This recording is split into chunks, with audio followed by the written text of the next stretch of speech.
एक छोटे से गांव में राधा नाम की एक औरत रहती थी। उसका एक बेटा था आरव, जो उसका संसार था। आरव बचपन से ही बेहद होशियार और समझदार था। उसकी माँ ने बहुत मुश्किलों का सामना करते हुए उसे बड़ा किया। राधा ने अपने जीवन की सारी खुशियाँ आरव पर न्योछावर करती थी, लेकिन उसका एक ही सपना था कि उसका बेटा एक दिन बड़ा आदमी बने। आरव ने माँ की उम्मीदों पर खरा उतरने के लिए दिन रात मेहनत की। जब उसने बड़ी नौकरी पाई तो उसे शहर जाना पड़ा।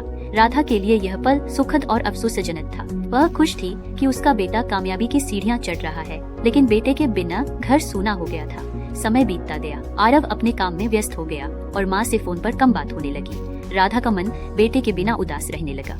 एक दिन राधा ने आरव को फोन किया और कहा, बेटा, तुझे देखे बिना मेरी आंखें तरस गईं। क्या तू एक बार घर आ सकता है? आरव ने माँ से वादा किया कि वह जल्द ही आएगा, लेकिन काम की व्यस्तता में वह बार बार टालता रहा। एक दिन उसे गांव से खबर आई कि उसकी माँ बीमार है। वह तुरंत घर पहुंचा, लेकिन तब तक बहुत देर हो चुकी थी। राधा आखिरी सांसें गिन रही थी। माँ ने कांपते हुए हाथों से बेटे का चेहरा छुआ और कहा, बेटा, मैंने तुझसे कुछ नहीं मांगा, सिर्फ तेरा थोड़ा सा समय। आरव की आंखों में आंसू भर आए। उसने माँ का हाथ पकड़ा, लेकिन अब समय उसके हाथ से निकल चुका था। राधा की आंखें बंद हो गईं और आरव अपनी माँ की गोद में सिर रखकर फूट फूट कर रोने लगा।